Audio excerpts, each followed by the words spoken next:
All right. Good morning, everyone. Thanks for joining us for this month's Bloom Business Series webinar.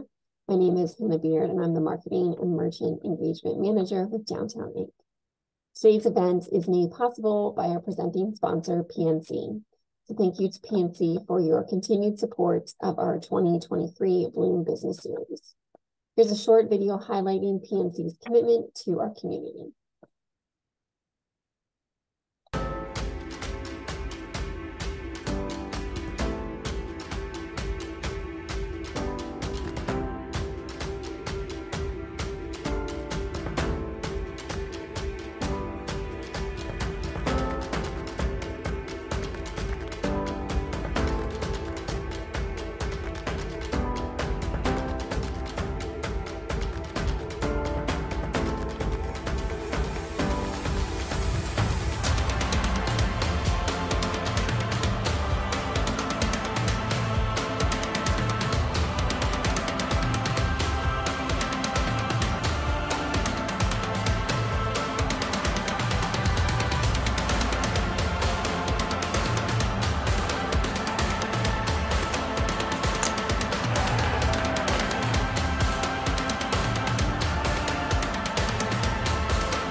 All right, thanks again to PNC. Today we're talking about preparing for and participating in group promotions to maximize your business potential during the holiday season and a busy shopping season. We'll also hear from several merchants and organizations who work together to make their neighborhood a destination for seasonal shopping and activities. So to start, we have a few things to cover on Downtown Inc.'s end, and then we'll get into our panelist discussion, and I'll introduce them. So to begin, I have some upcoming events that you'll want to mark on your calendars. So first is Small Business Saturday. Small Business Saturday is the Saturday after Thanksgiving. There's a focus nationwide. It's a campaign run by American Express, and the focus is to obviously shop small and support local businesses. This is kind of the reset, I like to say, on after the Black Friday craziness. So really refocusing back to our small business communities, and while also doing holiday shopping, of course.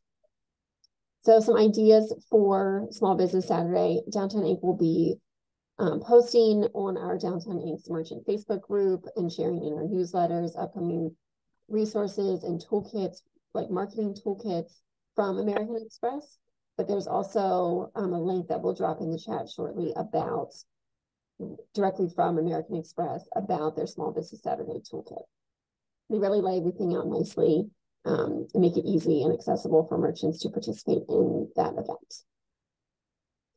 So moving on here to First Friday in December. Of course, we have First Friday in September, October, and November coming up, but First Friday, December is really a time to think about holiday experiences, holiday shopping, how you can target those audiences and visitors that are coming into downtown York. They might be seeing a holiday show, they might be doing holiday shopping, or they might just be, enjoying downtown more as a destination in the winter, and really, again, focusing on spending their dollars locally. So mark your calendars for that. And again, Downtown Inc. will be sure to post our promotional form. We'll talk about grants later, and also ways to really engage with your business, but also engage within your district of downtown York during First Fridays. And then another fun one is Hanging Up the Greens. That'll be on November 19th. And Downtown Inc. hosts this every year. This is an event that beautifies downtown York for the upcoming holiday season. So if you haven't seen it yet and you're new to downtown York, it's a really pretty event. It really gets everybody into the holiday spirit. We take bows, red bows, and wrap live greens around the poles. And it'll be all throughout downtown York. Again, there's information on our website about that. But this event is one that brings in volunteers from, maybe they've never been to downtown York before, maybe they only come in a few times a year, but we bring in a lot of volunteers to help hang the greens. And then afterward, just an idea, they often will hang around to eat or do some shopping themselves. So typically, this event does bring in a good amount of new people, so something to keep in mind and mark your calendars to engage with those visitors that way.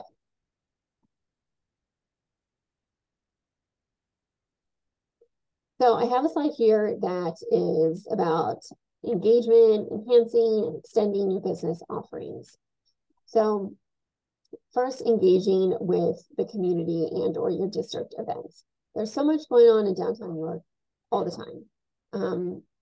And we often hear, oh, I didn't know that was happening, or how can I stay more in the know with things happening? There's not really one answer, but there are a couple of things that I'll cover that will hopefully help you to know more of what's going on. So York City Special Events, that's the Facebook page for their group. They're hosting events for upcoming York Arts Week. They host Light Up York, but you'll want to follow them on Facebook to know their schedule of events throughout the year. Of course, Downtown Inc. signature events. Follow us on our social media. Join our Facebook merchant group if you're not already on that. Make sure you're signed up for our newsletter. And of course, Facebook, our events listing as well. York 365 is a great resource as well. That's york365.com. You can go in there and look up events by theme, like music, free, kid-friendly, but you can also post your own events on there as well. And then, of course, just perusing through Facebook to see what events are happening. Explore York also has a 2023 and 2024 convention calendar. And this is for countywide conventions where businesses may see an uptick in visitors because of the convention, or businesses may want to participate by hosting or adding coupons to swag bags, something like that. So we do have access to that 2023 and 24 convention calendar, and we share it in our newsletter and on our Facebook merchant group. So if you want that and you're not already engaged with those, please let us know. We're happy to connect with you as well. Also, other community events that are held within districts. There's an upcoming Apple Festival, which one of our panelists will talk about soon. But the Apple Festival is happening during First Friday, September. There's also second Saturdays in the Royal Square District. So if you're located in downtown New York in one of the micro districts, there's stuff happening what seems like all the time. So just making sure that you're aware of those, engaged within your district, connected to your merchant leads, connected with your other merchants, and extending your hours or offering a special for those specific events. There's so engaging with existing promotional opportunities. So use what already is in existence and what's already free to market your business. So Downtown Inc. will promote First Friday events through our promo form that's on our website. We can also make sure that we are sharing these links, of course, with you guys. So promoting your First Friday event through the promo form, you can do this every month. You can do this in advance, and then that allows us to take your event and post it through socials, through our press release, and on our webpage. You can also make us a co-host of your Facebook event. We won't touch the event or tweak it or anything, but it just allows us to have your Facebook event on our listing. So if somebody is going to the Downtown New York Facebook page and want to know what's going on this Saturday, there's a whole listing of events, even if they aren't directly physically hosted by us. Just a side note about Facebook events, if you do add us as a co-host, please send us a message, inbox us, email us. Facebook notifications have been a little funny lately, and we have not been receiving those notifications like we used to. So just please let us know so we can accept it. During a First Friday, you can host a vendor on your sidewalk. You can be a vendor during First Friday. If you have a First Friday flag or a window decal, put those on display. Make sure visitors know that you are participating in First Friday. Next one is enhancing your storefront or your market stand. There's, again, our lovely panelists will get into these in more depth, but like I said, the First Friday flags show that you are participating in First Friday and that you're open. If you have a sandwich board, link up with another business and go in on a sandwich board, or say that you're open, offer your hours on the sandwich board, offer if you're having a special event or a deal that day. You can put that directly on your sidewalk. A way to decorate for the holidays, like a window painting, or you can decorate and hang garland on your storefront or your railings. And again, we will let our speakers talk more on that because they really are experts. You can also enhance your offerings like physically in your store. Maybe you need to order extra supplies for an upcoming holiday rush, like extra shopping bags or shopping bags that are specific to the holiday or the deal you're running. If you need to stock up on postcards for an event to hand out prior, put them in the little shopping bags to help advertise that way. Maybe you need to stock up on extra merchandise or even staffing. So creating a way, even if you don't have a website, create a way for customers to shop online through your social media, can also help enhance what you already have in existence.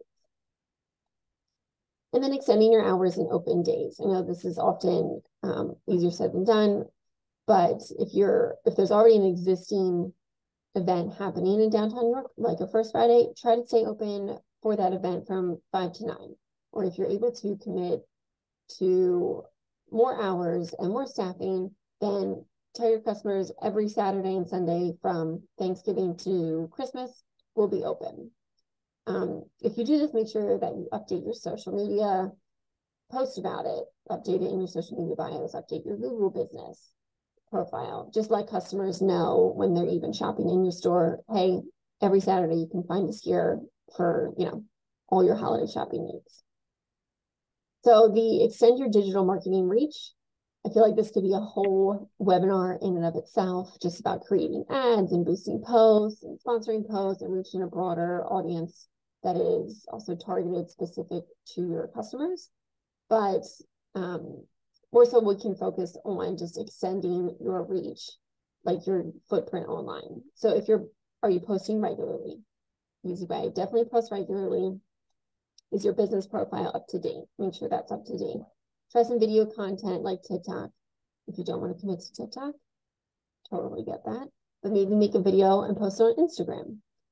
So just ways to, things that are free, but also ways that you can hit different audiences on platforms that you may already be using, like your social media. And also extend your footprint by tagging downtown New York, PA in what you're sharing, what you're posting, and then we can reshare that and also make us a co-host on your Facebook. That will extend your reach to our audiences as well.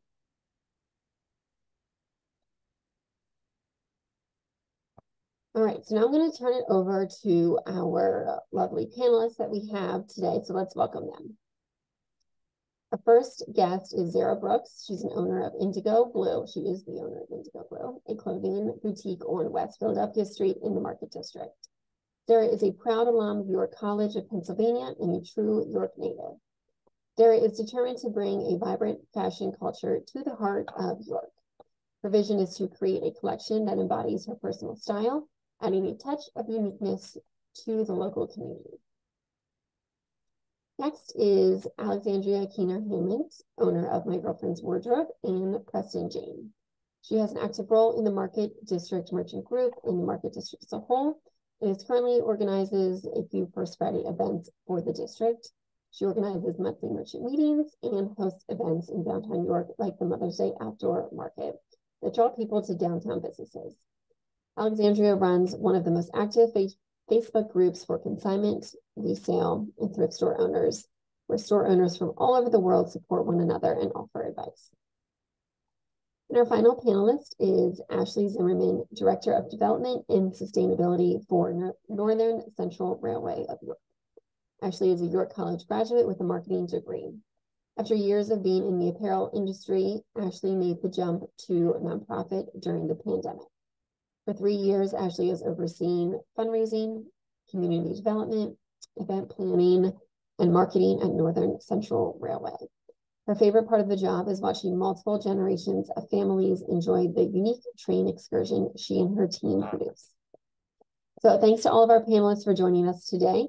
If you have questions for any of our panelists throughout our discussion, please submit them anytime through the Q&A or chat feature. You can find that along the bottom of your Zoom screen at the taskbar, and we will address them at the end of the program. So I will start with some of our questions that we have here for our panelists. So let's kick it off with Ashley. This is about what is your busiest season at the railway and how do you prepare? Hi, good morning, everyone. So I'm a little unique compared to the other two amazing retail stores that are with us today because we're actually not truly a retail store, but we're a tourist attraction in the southern end of the county in New Freedom. So we are very seasonal. We're actually closed the first quarter. We do a few events.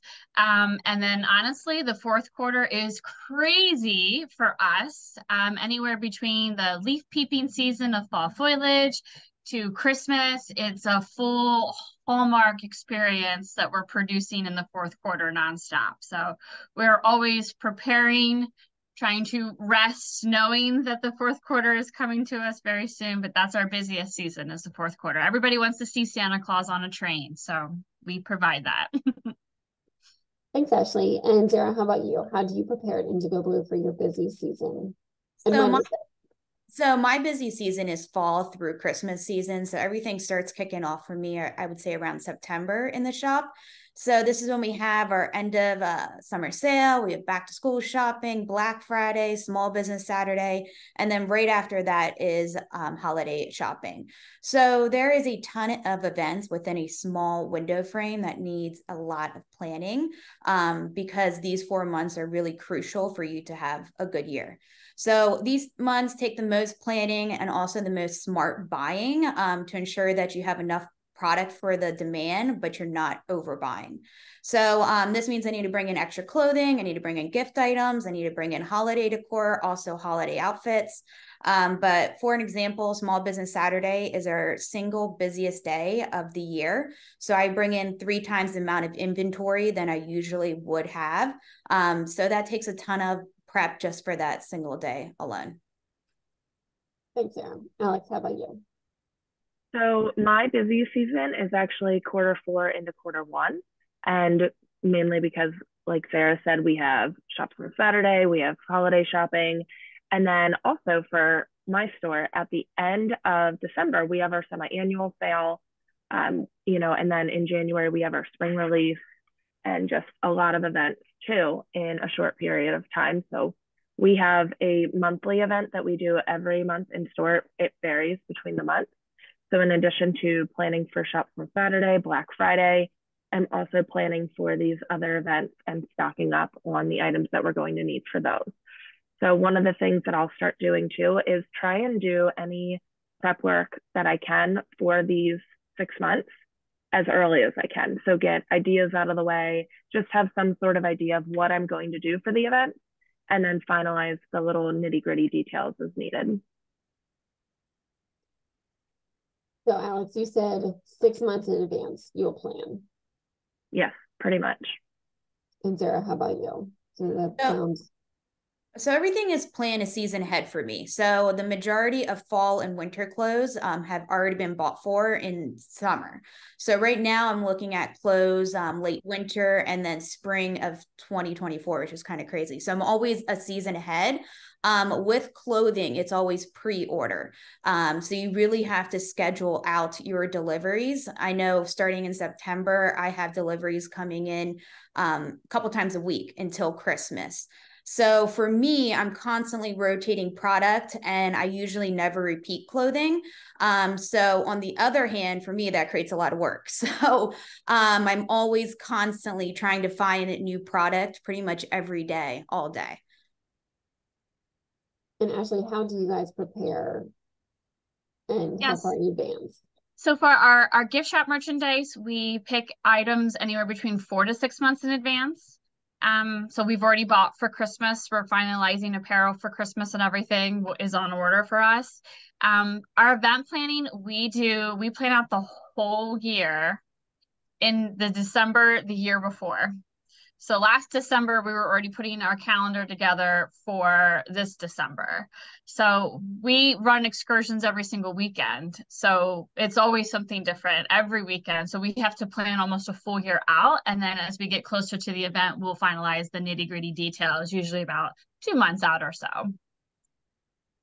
So we talked about the planning. What are some specific items aside of your regular inventory that you recommend small businesses would stock up on prior to a busy seasonal rush? Alex, let's start with you. So I would look at what is going to be on trend and what's really popular for whatever your market currently is. And I would definitely stock up on those earlier.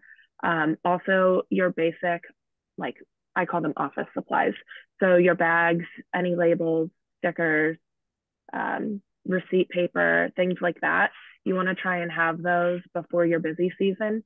And something to remember too, especially with holidays, shipping always goes up around the holiday time.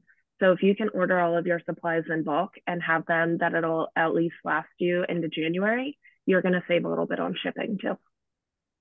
And Alex, your consignment. So how do you Yeah. kind of like navigate or kind of like ensure that your consigners are bringing in specific items that you want for holidays versus like, you're not just ordering items. How do you kind of lead that?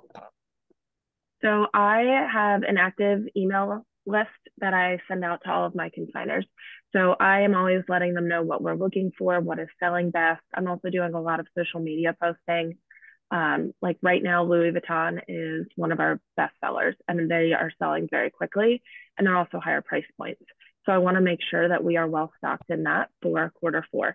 So the last, I don't know how many days, almost every day for the last probably 2 months, I have been posting on social media how quickly items have been selling, what they've been selling for, and just letting people know how easy it is to bring things in.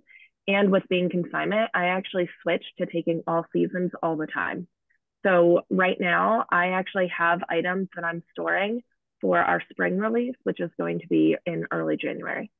So I'm already storing items for, big brand parties or event like season releases for 2024 now. So I have them. Thanks, Alex. Zarah, how about some items that you stock at Indigo Bleu besides your regular inventory? So definitely gift items, also like hostess gift items, I think are key during this time of the year. So I always bring in extra like seasonal candles, hats and gloves, which makes really great gifts, holiday home products such as ornaments, and then special holiday outfits. So it's also really important that you bring in items that make sense for each season, but also the environment matches that as well. So I always decorate the shop so it's all cohesive and it has like that holiday experience when a customer walks into the door. The decor matches that, and also the products match that as well.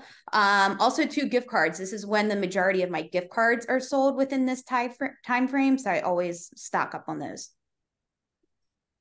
And Ashley, how about Northern Central Railway? What kind of items do you guys stock up for in the gift shop, or just event specific prep? Yeah, so I would say stuffed animals for us is huge. It's funny because people are buying gifts, but this is actually an experience that they're coming. So sometimes it's the experience is the gift that they're receiving.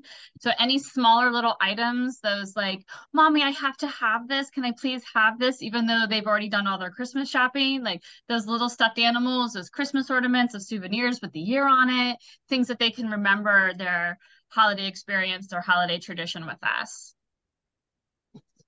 Excellent, thank you. So we'll open this one up for everybody as well. In what ways do you work with neighboring businesses to create a destination for visitors? So Ashley, I'll start this one with you, and then we'll move it over to our market district merchants. So what ways do you get businesses to engage or work with them to create a destination?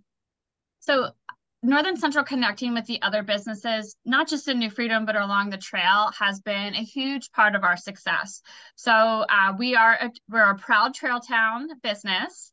And every month, all of the trail town businesses actually get together. We have a networking event that we host along with the Jackson House and a local realtor down here in New Freedom, and she covers all of York County actually. But it allows us to kind of say, like, in 2 months, we're hosting this big event. We're expecting 1,000 people on Saturday and another 1,000 on Sunday. So we will then work with those businesses to say, okay, if they show their train ticket, they get a free appetizer or 10% off their meal or a free cup of coffee. And then when it comes to Christmas, it's like I'm very proud to say that it is kind of like a hallmark experience down here because of the train and all the businesses. They decorate, they know the train schedule because it creates a hallmark experience for their business as well. Like someone's there to get hot chocolate and they're walking around New Freedom and they get to see the train go by.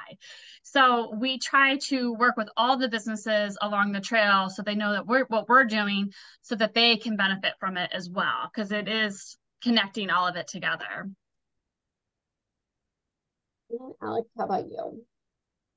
So for the Apple Festival, which is coming up on September 1st, Friday, I reached out to Brown's Orchards and asked them if they would be willing to sponsor and to, have a vendor space and to give out some apples for an apple tasting. So I reach out to businesses like that. And then Zarah and I are actually organizing the October 1st Friday Pet Costume Contest and Parade. And this one is probably my favorite. This is the third year we've done it. It benefits the SPCA and it brings people down. They start lining up on North Beaver Street at like 5 o'clock. You would think it's one of the big parades that we have. They start putting their chairs out and their blankets out on the sidewalk to hold their spaces so they can see all the dogs walk by in their costumes. And we also work with like McAllister, Myers and Associates. We reach out to them. They have been our NC. We reach out to Cape Horn Pets. And then we also will reach out to downtown businesses as well to see if there's anything that they want to do. Maybe they want to sponsor an additional gift basket, or they want to give out free dog treats like the Boys Barking Bakery in Central Market did that last year to the people who registered by a certain time. So we reach out to businesses in that manner. And then I also do the Mother's Day Outdoor Market too, which I focus a lot on small businesses. And I try to make sure that the vendors don't overlap too much with what is being offered downtown.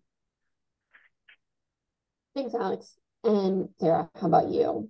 Yeah, just to add on what Alex said, but also to every month, the Market District merchants meet. We discuss First Friday events and also plan other fun events throughout the year. So like Alex was saying, her and I are planning our third annual pet parade, which is always really fun. But we also try to plan micro events throughout the year, just to create a fun downtown experience for the public and always keep them guessing. So our next question is, how do you engage with customers outside of or following a busy holiday season? Alex, let's kick that one to you, because I know you said January is typically your busiest, which is not the case for a lot of retail. But after that, how do you continue to engage with afterward? So quarter one, like you said, is typically not a super busy quarter for most retailers. But there's a couple of things that I have done. And one of the best events that I do in my quarter one is I do a big Lilly Pulitzer brand party. And we have people that drive from 2 to 3 hours away. And this is also one of the events that brings me some really great out-of-state consigners. So this past February, we actually put out over 400 pieces of Lilly Pulitzer.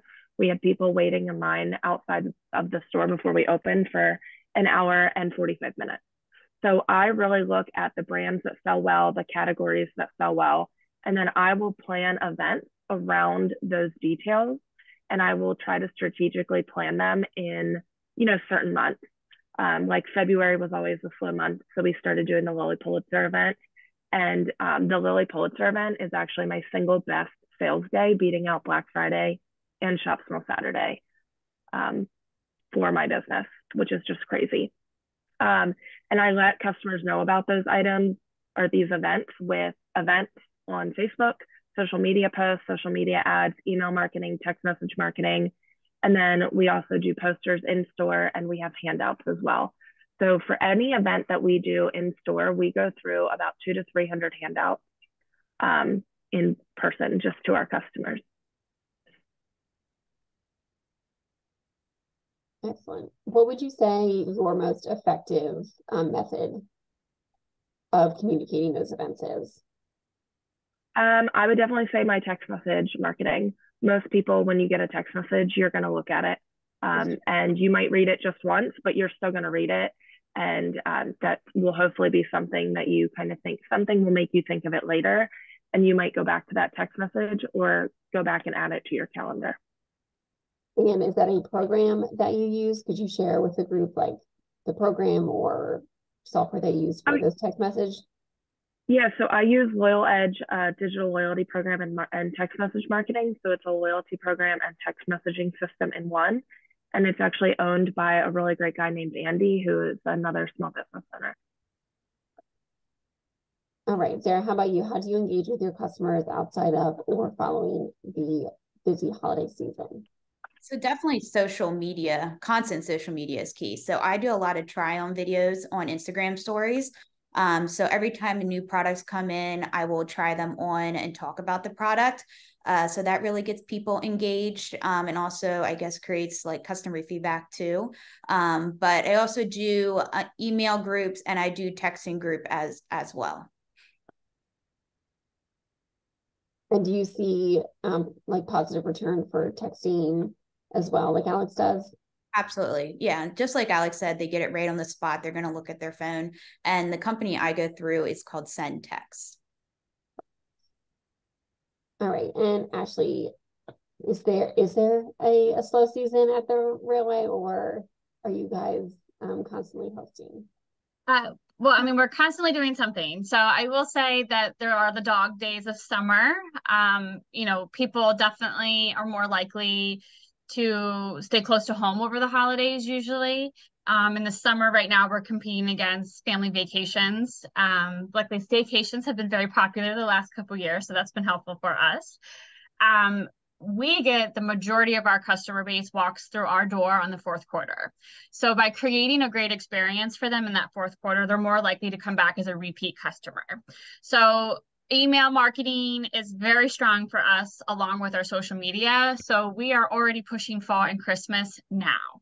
So our Christmas advertisements, because families plan so far in advance of what they're going to do for the holidays. I know I personally already know where I'm going to go trick-or-treating and what events I'm going to go to in the fall with my family. We start that advertising as soon as possible when it's appropriate. You know, we don't want to be advertising Christmas too much in July, but hey, Christmas in July does work for us. So we definitely try to do a lot of digital marketing, and we just started doing Google Ads this past year, which has been very successful for us as well. We haven't gotten to the text marketing yet, just because our customer base is so large. I'm not sure how that would go over, but it's an interesting idea. All right, great, thank you. So actually, you kind of hit on it, and we'll maybe have you expand here about the least busy season, which is kind of right now, vacations. How do you prepare for a lull prior? Yeah, so you know, for a while with our organization, we were like, oh, it's the summer, it's going to be slow, it is what it is. And then we started to develop more summer themed excursions.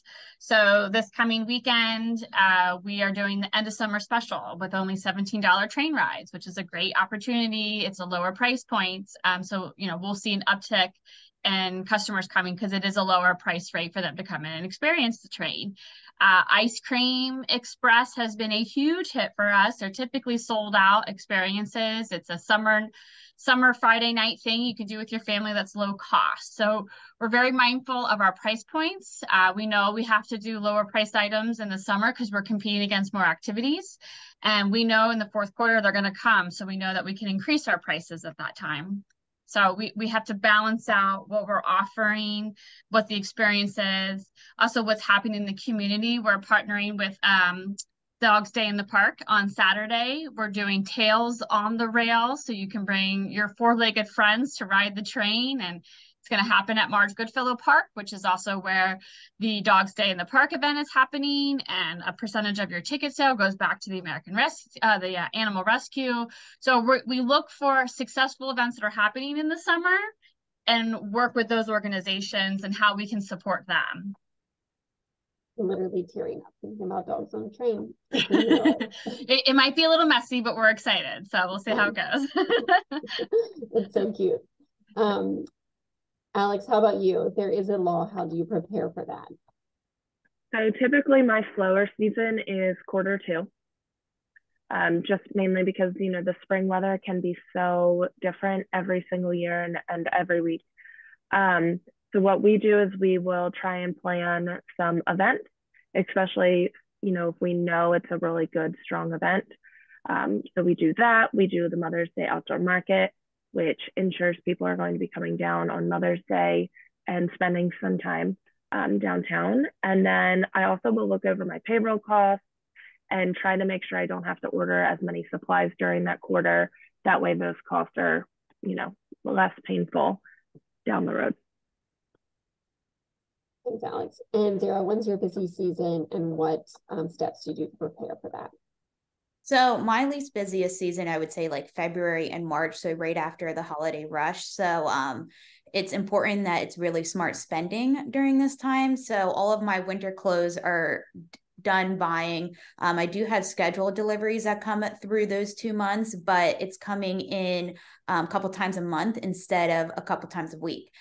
So I always let the inventory to drop each season just to ensure that I don't have that much left over. But even though that's a slow time traffic wise for the shop, I'm personally really busy. So this is when I get done all of my planning for the year and also schedule all of my deliveries. But also too, this is when I travel to New York City to do all of my big buying trips for the year. Thank you. So Ashley, I know that New Freedom does a lot for Christmas and there's a lot coming up that you guys are already planning to host. So can you talk a little bit more about what you have planned for this year and, kind of how you went about orchestrating all of that? Yes. So again, we're very fortunate to be in this, small community that works so well together. So the train starting Thanksgiving weekend, within a whole week, we literally go from fall leaf peeping season to everybody comes in, we decorate for Christmas. And by Thanksgiving weekend, we are full blown Christmas until the end of the year. So our Thanksgiving weekend, we have our exclusive Christmas Elves Express. It is a spinoff on the Elf on the Shelf concept. So we have Finnegan the elf comes on the train and creates a lot of chaos, and Santa Claus and comes and fixes everything. So that's a lot of fun. And then starting the first weekend in December, we have our Santa Express. So you can come, you can do an hour train ride on our beautiful steam locomotive, take family photos, see Santa Claus, have hot chocolate and cookies with Mrs. Claus, and experience the downtown of New Freedom. There is also the New Freedom Christmas tree lighting that's hosted by the Lions Club that happens on Saturday of Thanksgiving weekend. That's a big event. And again, the train pulls right close to the Christmas tree lighting. So you see the beautiful steam engine with the Christmas tree lighting is very special. We also have Christmas time is December 2nd. Myra from Gill Ice has planned that, and that is the huge Christmas parade that she has produced. Last year they had 80 floats. This year she's going to have 100 floats. So that's December 2nd at 5 o'clock. So there's a beautiful Christmas parade that happens here in town. And again, the train is coordinated, so it participates with the parade, but it's obviously on different tracks, if you know what I mean. And then we also work with the Glen Rock Carolers. The Glen Rock Carolers are just, one community up, and they spend a lot of time here in New Freedom. They're our Christmas tradition that's happened since the 1800s.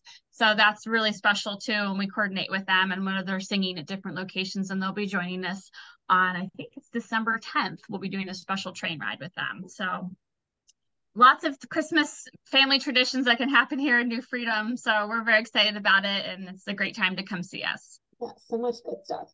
And Ashley, can the listeners find all this information on the website? Yes. Yep. Actually, later today, our Christmas landing page will be going up, sharing all the things that are happening in the community and how to buy tickets as well on our website. Perfect. So that's so much good community involvement, so much collaboration. So Zarah and Alex, how do you guys manage collaborating with the merchants and city events, but also within your specific district? So let's talk like best practices and some pitfalls to avoid. So Zarah, let's start with you for that. So like I mentioned before, we have monthly meetings that we plan events together, but it's all about talking to each other, being flexible, and we're always communicating and collaborating. Some of the best practices I would say, especially for planning events, is make sure you're forward thinking on events just so they don't become stale and it still keeps the public interest. Biggest pitfall I would say is looking at other businesses as competition instead of allies. So it's really, really important to recognize all the small businesses around you and how they can reinforce your own establishment.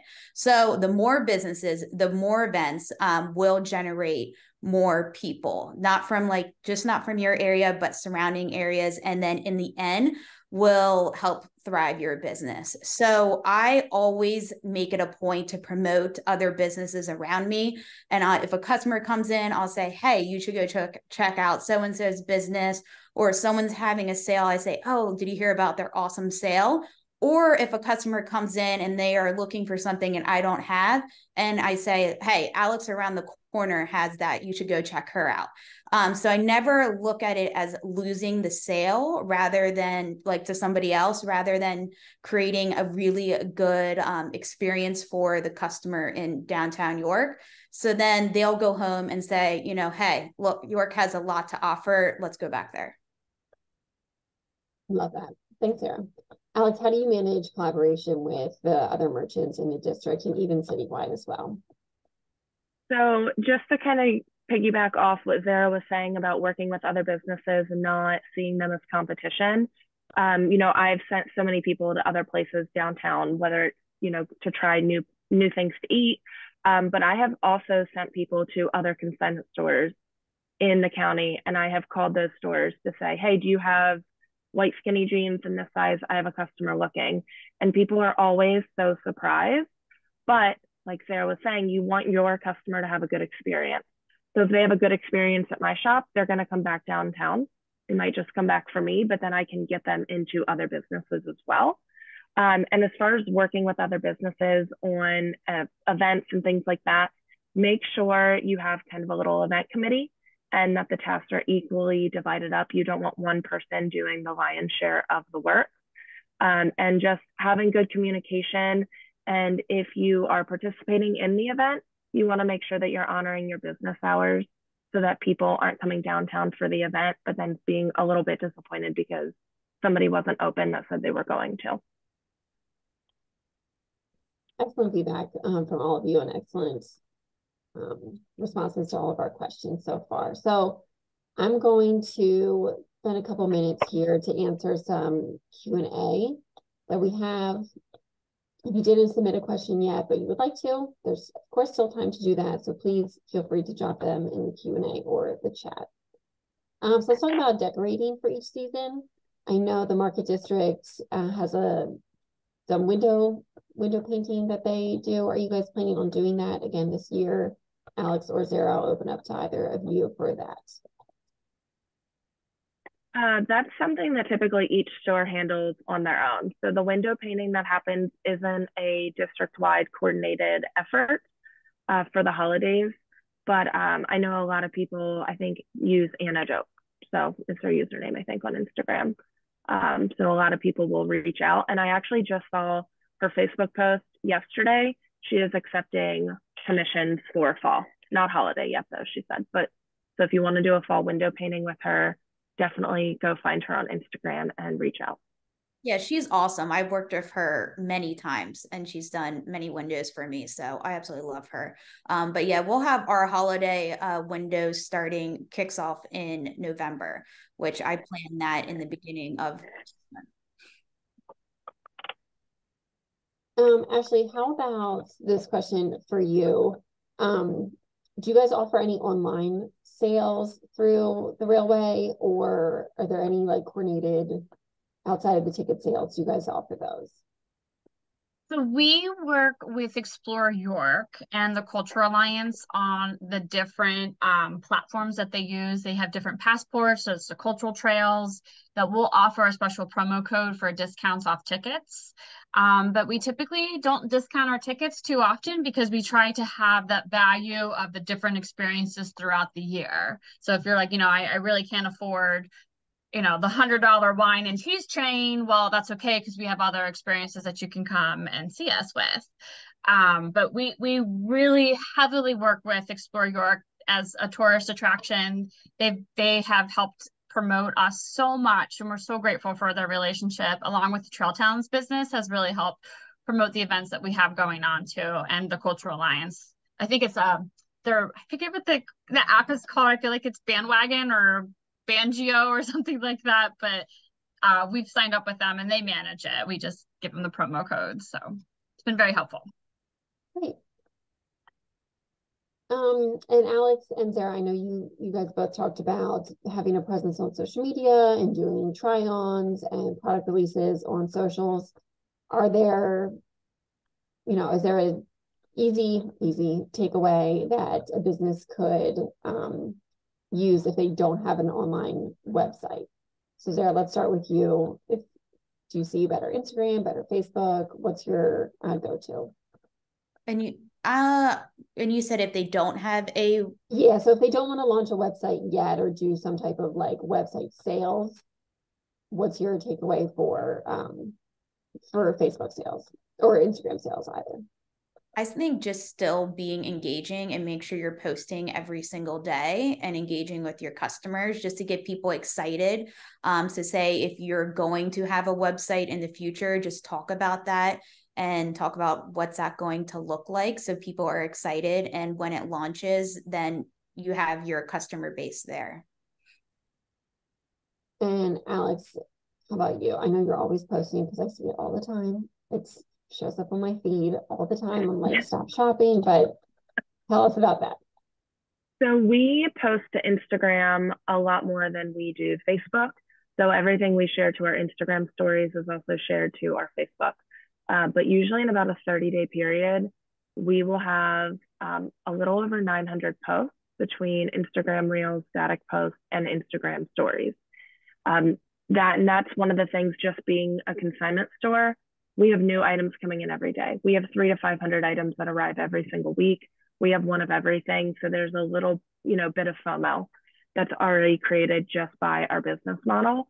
So for us, we sell a lot through our Instagram and Facebook stories. They disappear after 24 hours. So that also adds a little bit of that urgency to purchase. So definitely look at your social medias and look at your insights and see where your target customer is. Are they on Facebook more? Are they on Instagram? And also look at the types of posts that they are engaging with. On Facebook, our photo posts tend to do a little bit better. On Instagram, our reels organically reach about double to triple the amount of people than a normal static post. So if I want to show product and I want to get it out to as many people as possible without spending money on boosting it or creating an ad, I will do an Instagram reel. And that's why we've switched to doing 2 reels a day versus a reel and a static post. So any recommendations for digital gift cards versus a physical gift card or gift certificate, whichever? Ashley, do you guys offer those? So we offer both. We do, it's interesting. I have a little bit of a different demographic than Alex and Zarah do, just because our decision makers or our audience, we've got 3 generations that come through our door. So we definitely have people that are like, I want a paper copy. I am going to call to book my tickets, and I only see ads on Facebook because I don't even know what Instagram or TikTok are. So it's kind of interesting to hear the 600 posts in what was it, Alex, like a week or something, like, or a month or whatever. Like that's like, so like my marketing or social media manager, she would probably like go crazy over that. So the difference, even though they're retail and their experiences, the difference of who the different target audiences are really determine what kind of marketing tactics you have to use. So we do both. I think that our digital gift cards get used a little bit more because they are set up to have automatic reminders, where there's somebody here in our office that has to remind the customers or make the effort to remind them about the paper copy.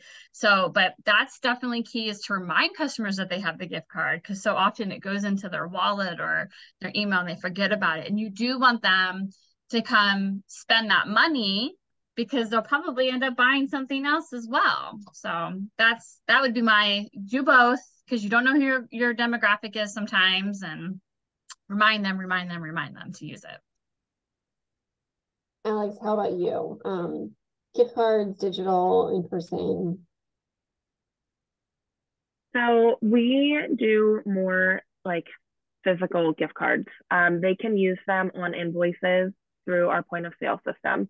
Because our point of sale system is Square and our website is Shopify, we don't really offer too many digital gift cards because they can't be used on our website. Like, we would have to send somebody an invoice. But I have noticed a big increase in the last 2 years in gift card sales for my business, especially around the holiday season. So, yeah. And what do you think that increase is from? Do you think that's a post-COVID thing? Do you think that's your marketing efforts? I think it's a little bit of both. And I think people have there used to be a stigma that buying a gift card for somebody was lazy. And I've always disagreed with that, because you're giving that person a chance to go and shop for themselves and spend, fake money, kind of. It's money that they didn't have to pull out of their own wallet. So I've always loved gift cards, and I'm glad to see that that's kind of changing, but it has definitely increased since COVID. And Zarah, does Indigo Bleu offer different types of gift cards? Do you see a better sale on one or the other? So we offered both. I actually see a better increase in just the plastic gift cards that we have in store. I think it seems more like a gift because our digital gift cards, you just print it off like on a piece of paper. So I definitely sell more in-store gift cards. And people seem to prefer it.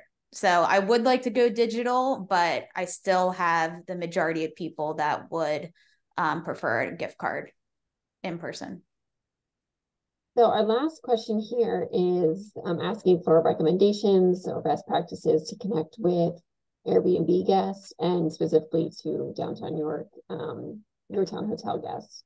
So do you guys, I'll open it up. We can start with Ashley about connecting with people that are staying and how you can reach them. Yeah, so I would say 60% of our participants, our passengers, are people who are coming from outside of York County. So we heavily try to target tourism and work with the hotels and everything. So my best suggestion is to really work with Explore York, because they're the ones that have the best relationships with the hotels. Like, that's literally their job, is to have relationships with the hotels that are targeting and marketing to the tourists that are coming in. So I would definitely recommend a relationship with Explore York. There's the Getaway on Display rack cards as well. Those are the rack cards that you can actually, the little flyers that you can put into the displays at the hotels, the local restaurants, any other participating organization or attraction. I would recommend that. And then there's also a program called CTM. And you can kind of decide, do you want to be in the Lancaster area, the York area, the Maryland market as well? So if someone's, maybe they're just staying over the line in Maryland, they're still going to see what you have to offer here in York, because you have that display with the Explore boards with CTM. So I would definitely work with the Visitors Bureau, Explore York, when you're trying to attract those people who are staying at the hotels. Yeah, or Alex, do you have anything to add about Airbnb guests or Yorktown hotel guests? Also, the district app, I know that is something that is new, and I just recently signed up for that. So there's an app with all the businesses in downtown and the surrounding areas, that when a customer goes into the hotel, they can look, hey, what's around me, and they can see all the promotions that the businesses have. So that's a really great way to get the word out just to the hotel guest. Awesome. Thanks for that plug, Zarah. All right, does anybody have anything else to add before I give our last few announcements here? I don't think so. Okay. All right, well, you guys have been excellent. Thanks for all of your resources, all of your advice here. We're going to do a follow-up email for all of our listeners and all the people registered. So all of this content, we'll also send the recording as well. So before we close, I would like to draw your attention to a few key announcements from our organization. So we have some links coming here. So for First Friday, Q4, our grants sponsored by WellSpan will close September 1st at noon. So these grants are for businesses located in downtown New York, looking to enhance their First Friday experience with live music, creative activities, community collaboration. If you're looking to be a vendor during the First Friday in downtown New York, there's two opportunities. We have activities happening on Beaver Street. There's also African American First Friday in Penn Park. And those two different methods of registering for those are being dropped in the chat now. Nominations for the 2023 Changemaker are open. The York County Economic Alliance and Downtown Inc. are once again publishing a magazine in the fourth quarter of this year to celebrate the talent and drive of individuals making things happen in our community. The nomination window is open until August 18th. Save the date for the Fall Sweetest Pine Tasting Tour that's coming up on Saturday, October 28th. We'll have ticket information and more info about that event coming soon, but make sure to mark your calendars. And check out our Bloom boot camps. They cover topics from social media, marketing, budgeting, capital, and lending. And the link for those boot camps to sign up is in the chat. So make sure just to earmark that. Lots of good topics coming up in the pipeline. So we hope that you'll join us for our next Bloom Business Series workshop happening next month, Wednesday, September 20th, 8:30 a.m. We'll be celebrating Minority Enterprise Business Week and learning how to secure minority enterprise business and women-owned business certifications, funding from national funding programs, and funding opportunities through our own Bloom Business Empowerment Center.